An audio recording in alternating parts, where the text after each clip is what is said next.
हर मोड़ पे तरक्की मिले। गुरुजी गाँव में कैसे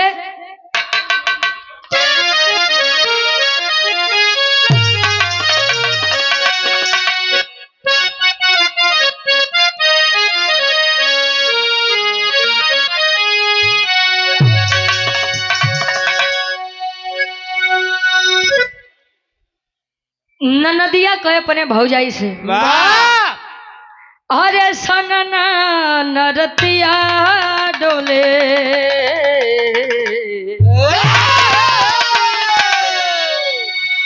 सनना नरतिया डोले वही जब पवन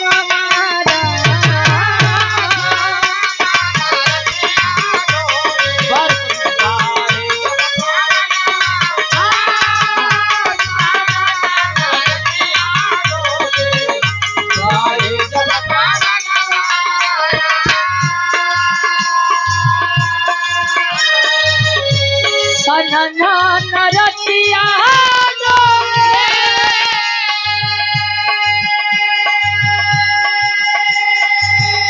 बहे जब पवनवारा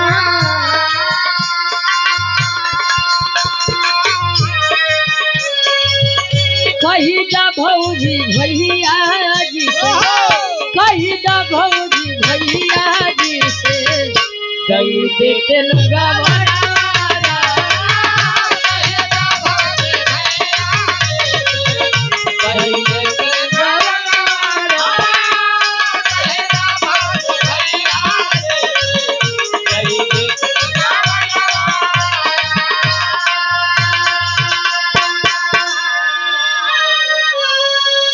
इसे आज पहली बार बाबा कि हमारे दरोगा चाचा पूरन की खुश हुई के दी वाह वाह वाह ना सबने नहीं की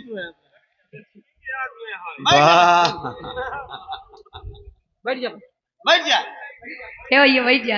अरे चाचा बैठ जा नहीं कुल देखा था 27-28 जने हाँ कुल वायरल कर दिया।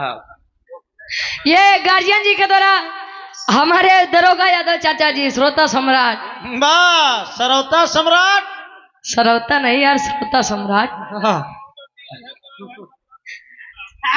ये 200 रुपए का सम्मान हमारे दरोगा चाचा जी के द्वारा बहुत बहुत धन्यवाद बा। आशीर्वाद के छारे कि हम से अपनी कला में कामयाब रहे। डर से बढ़िया कवि जी फर्ज में लिखते हैं आजकल लायक लड़का बड़ा कम में मिलते हैं गुरु जी। आज के समय में जवन लड़का माई बाबू के सेवा कर दे उसी बढ़िया लड़का क्यों है न बा। कवि जी लिखते हैं कैसे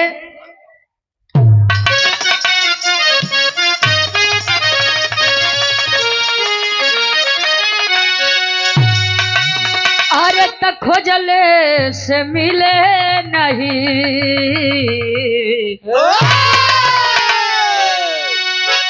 अरे खोजले से मिले नहीं जन्नत जहानारा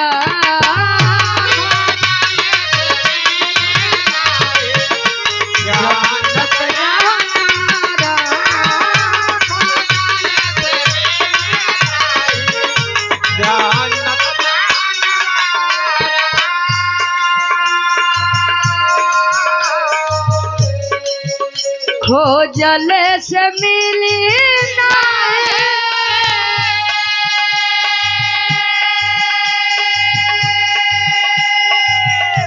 जन्नत जहानवारा खुशी माई बाबू के रखल खुशी माई बाबू के रखल धन्य उलल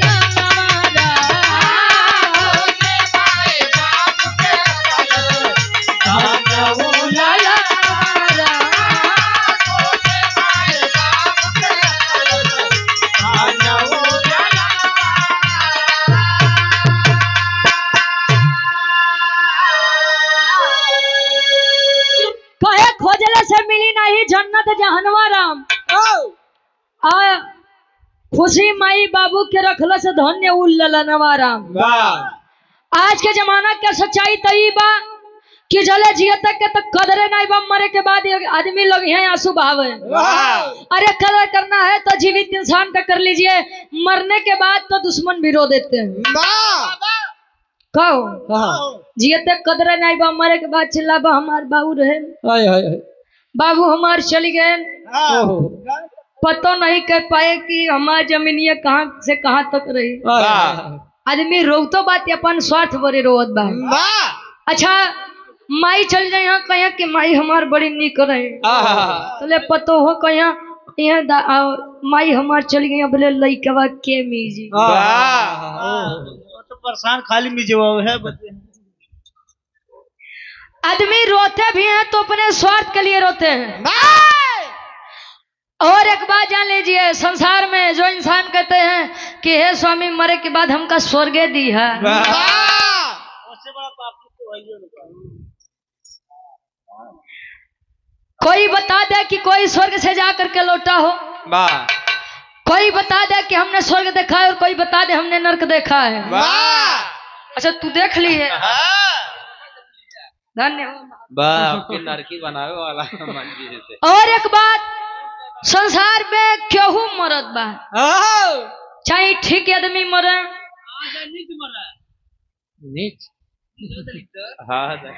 क्यों चोर बा, डकैत बा, दिना भर बेचारे दूसरे के घरे में ताड़ा तन के कल घरे वाले जइह तो चोरी करी, ओनहु मरिया तो स्वर्गीय फलाने यादव,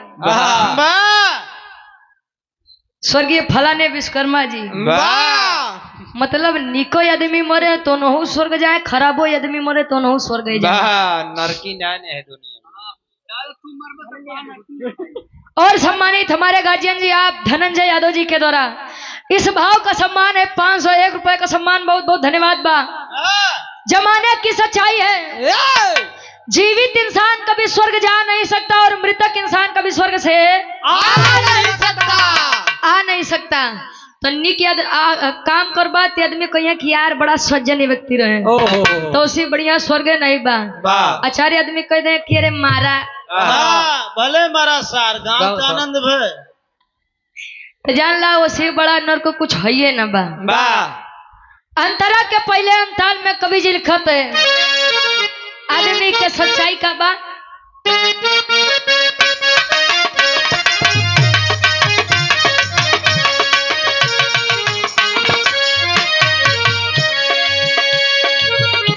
जियते नदी होले कबहू एक लोटा पानी,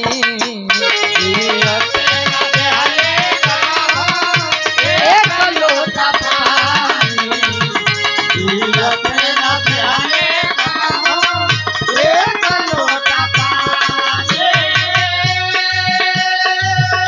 लाल के खातिर सब मर जिंदगानी,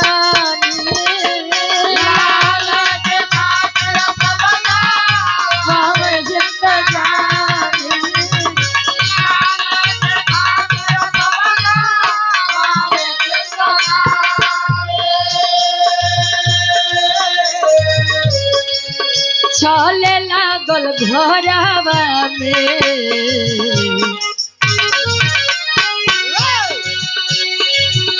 चले लागल घरवा में, चले लागल घरवा में, हरि के ससुराला, हरि के ससुराला,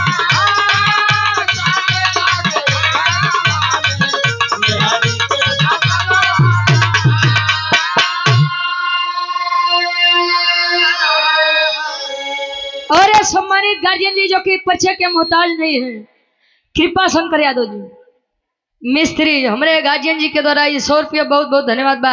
आशीर्वाद के चारे कि हम बच्चे अपनी कला में कामयाब रहे। कहे जियते न देले कबहू एक लोटा पानी, लाल के खातिर सब गवावे जिंदगानी। लिखा गया है कि पूत कपूत तका धन संचय, अपूत सपूत तका धन संचय।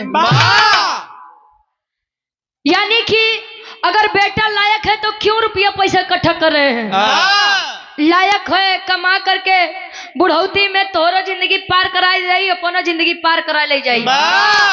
अपूत कपूत त का धन संचय, यानी लड़का अगर नलायक बात त का करे, पैसा इकट्ठा करत ओह। वाह जीवन भर मेहनत पसीना कई के रुपया इकट्ठा करबा, वाह आ लड़का के तोहरे लत लग जाए गुरुजी। वाह ज्ञान मंदिर की तरफ। कौन ज्ञान मंदिर हो? वाह कंपोजिट वाला। वाह सब ज्ञान गंगा तो कुल पैसा तो बाहरे चल रही है, मैयो बाबू सोचे हैं ये बताओ एकरे बरे हम का से का नहीं किया, आई बुढ़ौती में साला ये दिन दिखावत बा। वाह जिंदगी में अगर माँ बाप को कुछ देना है तो ऐसा काम करिए कि लोग कहें कि यार देखा फलाने के माई बाबू जाते हैं, लइकावा बड़ा ठीक बा। वाह तब माई बाबू के गर्भ से सीना वही दिन चौड़ा हो जाता है। कब गुरु जी हाँ जी। अंतरा के दूसरे अंताल में कवि जी लिखत है,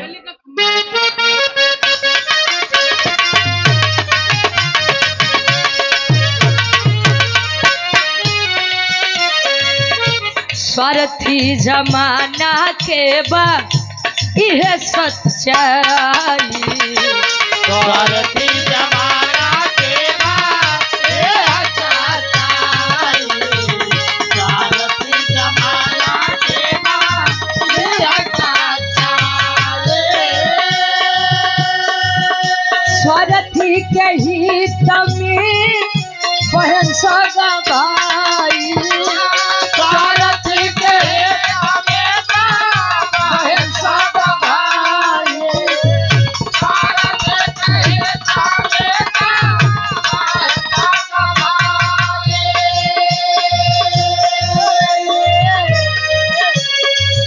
कर जमाई बाबू के बाद, कर जमाई बाबू के बाद दिहले जन्म हमारा, कर जमाई बाबू के बाद दिहले जन्म।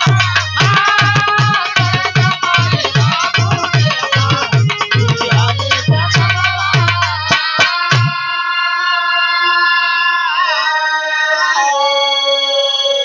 स्वार्थी जमाना के है सच्चाई, और स्वार्थ के हित में तो बहन सगा भाई। वाह कर्जा माई बाबू के बाद दिहले जन्मवारा, तोरे बदे बात लागू होत बा।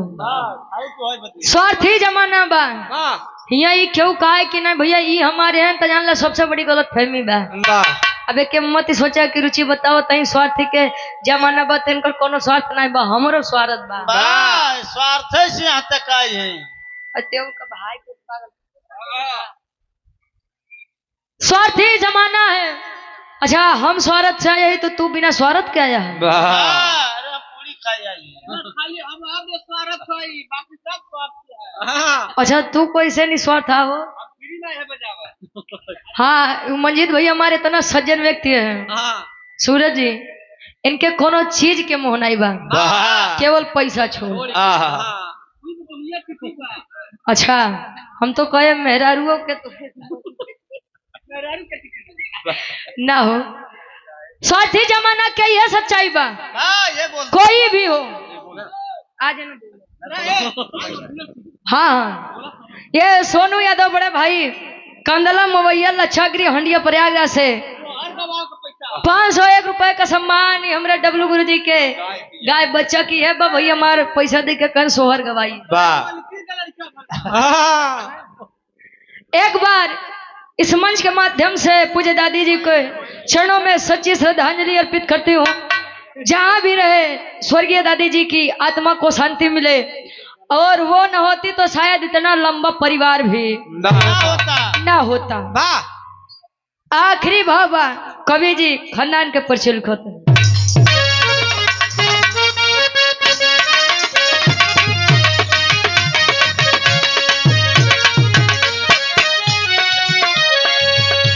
गुरुवर बिहारी गुरु रे सराम लाल हो, गुरुवर बिहारी रे सराम लाल हो। गुरुवर बिहारी रे सराम कवि अमलेंदु कवि अमलेंदु भइले देखा बेहाल हो, कवि अमलेंदु भइले देखा बेहाल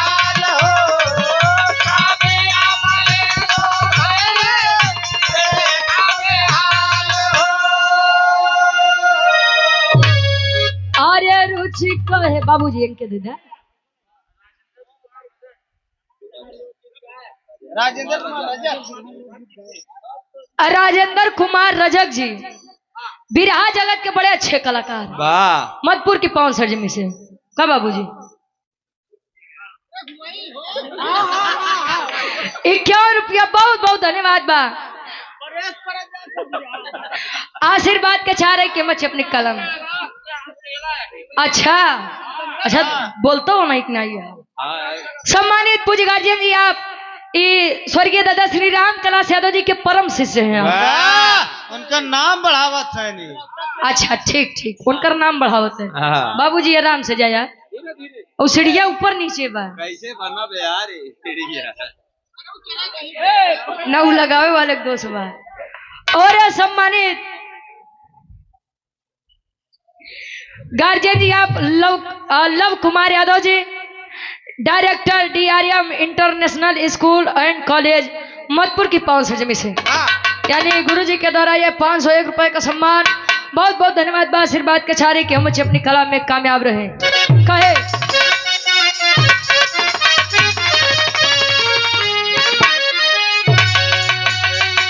अरे रुचि काहे कैला बाबू,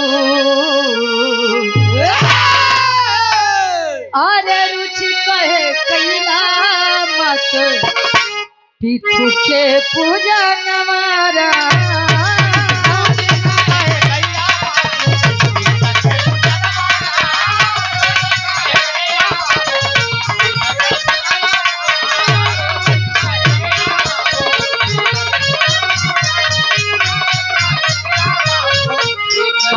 पितु पूजा नवारा।